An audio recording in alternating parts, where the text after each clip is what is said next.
Hi everyone, I am Sarah Aroeste, and today we are going to attempt to make Pan de Siete Cielos. Huh? You know what? I had never heard of it before either. Or maybe in passing, but when I actually took a look at what it looks like, I was like, no way am I ever going to attempt this. But then I started doing some research and I realized this is the answer to our quarantine baking challenge. For all of you who have been making banana bread after banana bread, and all of you with your sourdough starters, you have not baked until you have attempted the Pan de Siete Cielos.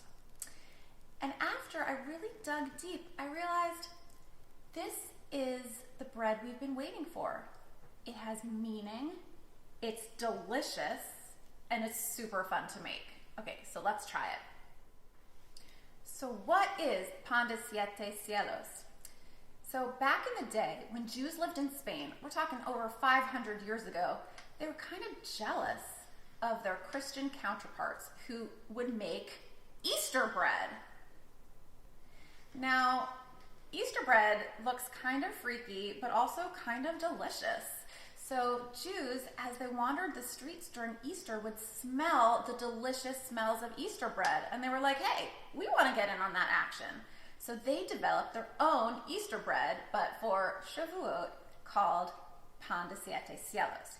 Now the story goes that during Lent, Christians couldn't eat animal products. So they would abstain from dairy. When Easter came and the Jews smelled the delicious aroma of butter and dairy products and cakes and cookies, the Jews were like, heck yeah, we're going to include dairy in our breads too. Because, right, we normally don't include dairy in our products because of the meat issue in kashrut. But now, for Shavuot, it was the perfect opportunity to include milk in our challah and in our Pan de Siete Cielos. And the Christians would take their beautiful Easter bread and bring it to the priests to be blessed at exactly midnight. So guys, we have found the perfect solution to your midnight munchies. Your midnight snack on Shavuot is the Pan de Siete Cielos. After you've been studying all night for your Tikkun Leil, now you have a perfect excuse to munch down at midnight. So who even eats Pan de Siete Cielos anymore? Who even spends hours in the kitchen baking this crazy bread? Well, in 1492, Columbus sailed the ocean blue. But there was also kind of a major event that happened, the Spanish Inquisition. So Jews who were living in the Iberian Peninsula, they were asked to leave. And where did we go? We went towards the Ottoman Empire. And with us, across the Mediterranean, we brought food, language, song, and our Sephardic culture. Now, fast forward to World War II, and this is where the story got sad. Much of Europe was obviously decimated, but proportionally in terms of the percentage of Sephardic Jews who lived in the Ottoman Empire in the Balkans at that time, they were absolutely decimated. Those communities were wiped out. In particular, Salonika, Greece, which was considered the Jerusalem of the Balkans, the entire city was basically razed. And with that, over 95% of the Jewish population, mostly all Sephardic, were murdered. Up until World War II, the Jews had been making this bread. Now, I want to share with you something very personal. This is a synagogue that during World War II was actually left standing because the Nazis used it as a Red Cross shelter. If you can see on the facade, it actually bears my family name. It was built by the help of Yitzhak Aroeste and the Monasterli community. So the Aroeste name, even though everything was destroyed, the entire Jewish community was obliterated in Salonika, this structure still holds my family name. And for that, I'm so excited to share this recipe with you today because we are still standing. Just like that synagogue, this bread still stands today. Okay, so again, this is what it's supposed to look like. And we're gonna give it a shot together. This is what it looks like in my kitchen. Now I have to confess, before I was asked to shoot this video, I had never made this before. I mean, who would attempt to make such a crazy bread? So I did have some help. I am married to a chef, which I highly recommend to anybody looking to get married. You should definitely marry a chef if you can. So I admit I got some help. But I'm going to walk you through this process as much as I can. Now, Pan de Siete Cielos, besides being delicious, sugary challah, basically, I mean, who wouldn't want to eat this, is also chock full of crazy meaning. So the centerpiece of this bread is Mount Sinai. I lift it up. Okay, ready? So the centerpiece of this bread is Mount Sinai. I mean, because duh, like that's where it all started, right? Now, it's nice and fluffy, like a mountain, and I can tell you that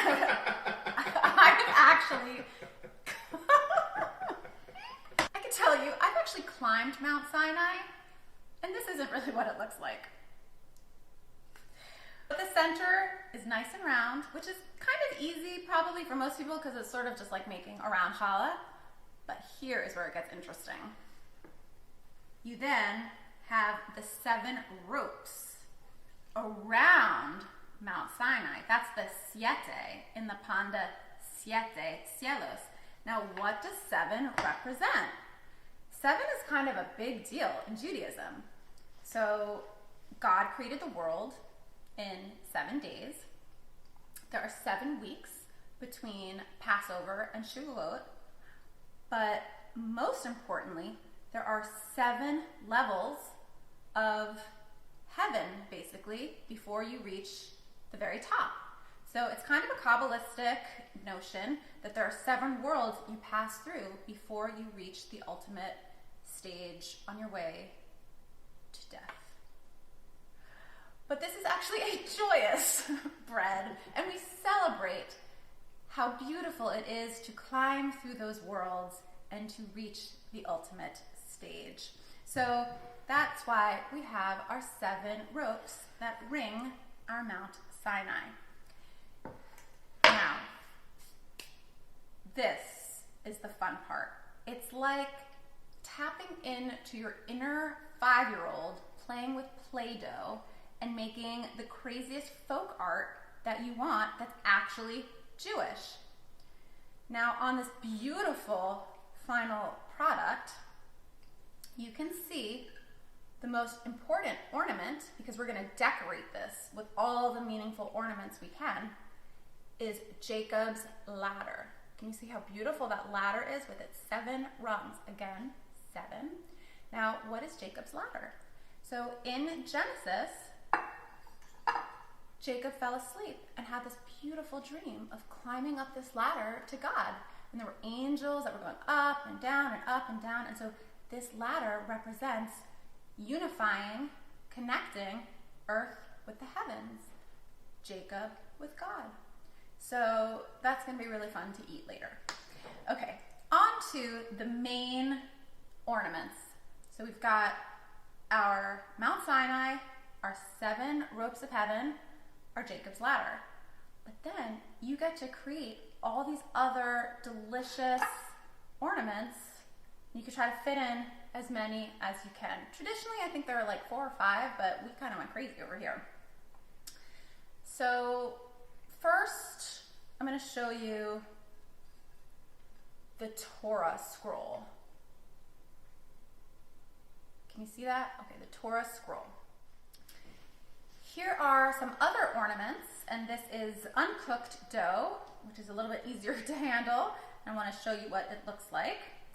Here we have our 10 Commandments. This one's fairly easy to form. Next, we have one of my favorites, Miriam's well. Now, in the desert, while the Israelites were wandering for 40 years, wherever Miriam went, there was water. So this Miriam's well symbolizes life. We're grateful for Miriam. Next, we have a serpent. Because the Jews, after 40 years in the desert, all they were eating was manna. And I don't know about you, but I kind of get sick when I eat the same thing 2 days in a row. So after 40 years, they were like, God, please give us something more to eat. And God was like kind of a proud chef. And he was like, you don't appreciate my manna? And he rained down serpents on the Israelites. And so finally, Moses was like, God, please forgive us. Please forgive us. And God said, okay, fashion a serpent out of copper and place it on a pole. And thereafter, all those who looked at the serpent were healed and forgiven. That's in Numbers. So we have our serpent on our Pan de Siete Cielos. Next, we have our Star of David, our Magen David, which is very beautiful. And then you can also make Moses' staff, which I realize looks like a candy cane, which isn't exactly the right holiday. Then we have Hamsa,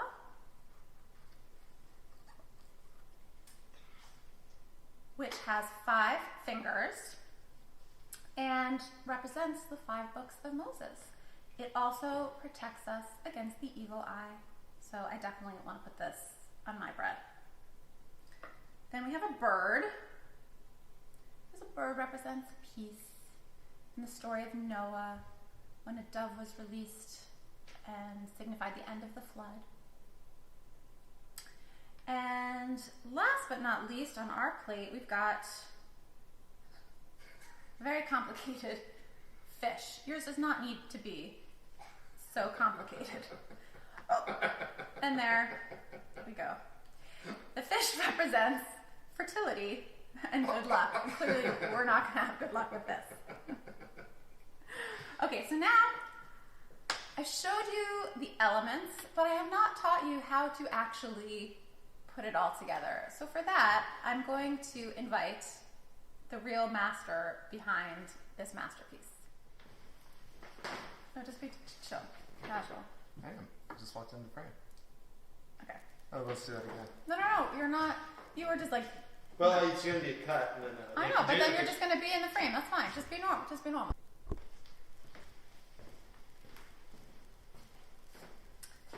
So this is Jeff, the master chef behind this beautiful Pan de Siete Cielos. And he's going to walk us through what it actually entails to make it. So, how easy or hard was this really to make? I think it will be easier the next time I do it. But I'd never made this before. You don't say. Yeah. So, and we were also dealing with a yeast shortage. And so I was working with a yeast I'd never used before. So. We had to go to 3 supermarkets to find yeast. So, fair warning. Learn from our mistakes.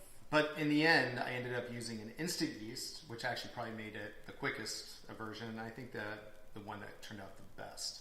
Because we did have a test. Should we show our test run?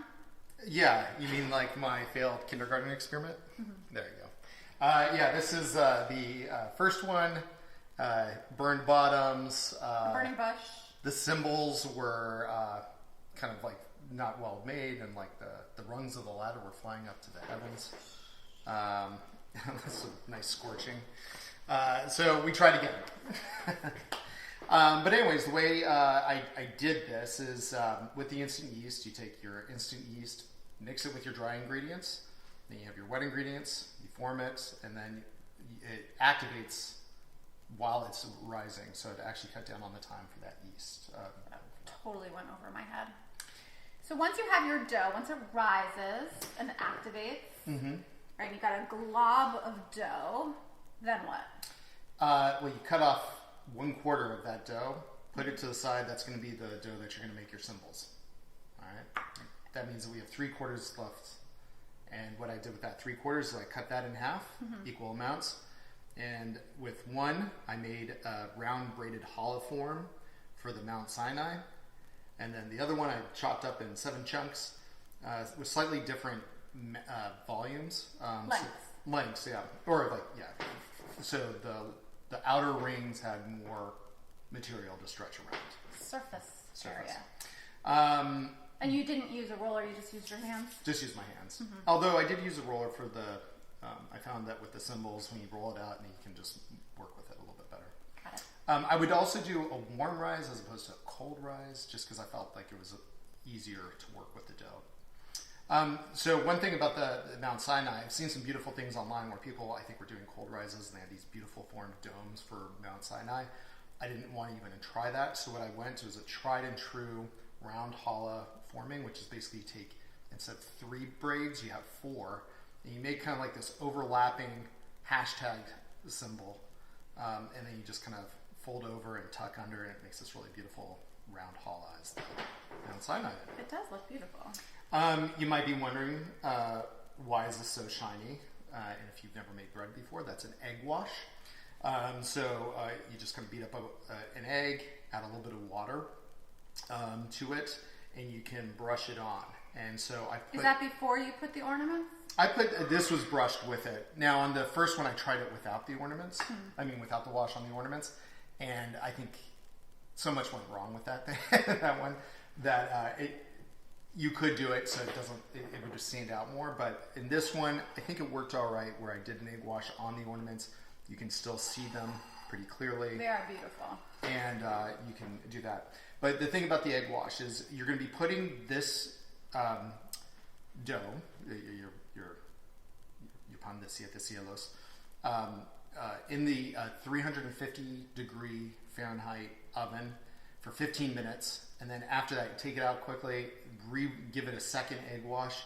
And I think this did a good job of not over scorching and kind of keeping the outsides moist enough.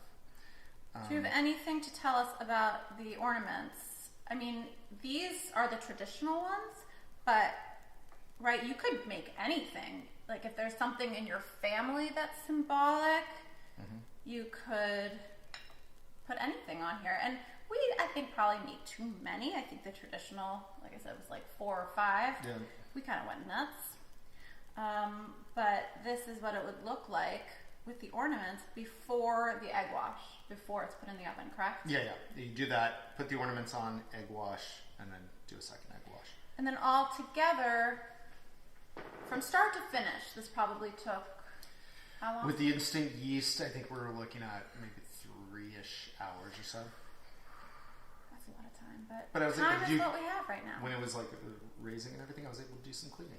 So it was nice. It's always good to clean up while you cook. And here is the reward. There is a secret hidden ingredient.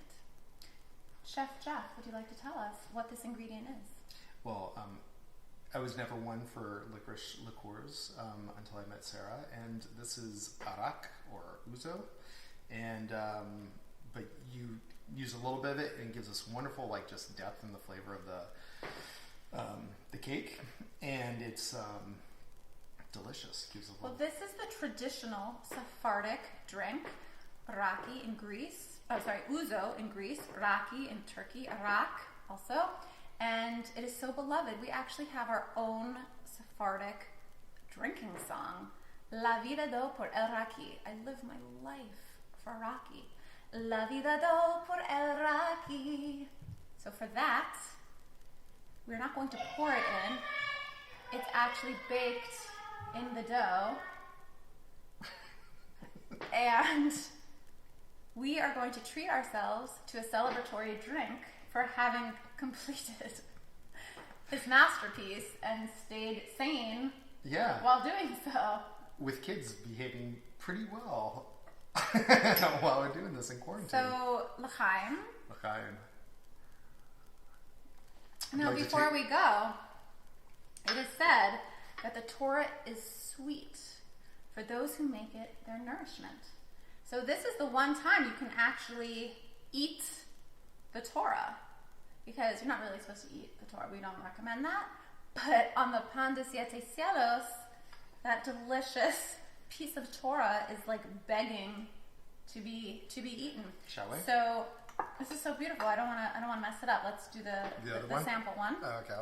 And I'm gluten free, so that's how delicious this looks that I'm going to try it. So here's some Torah.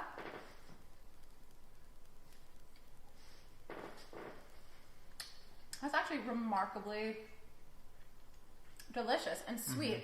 And you can see it's like kind of like a challah in the middle.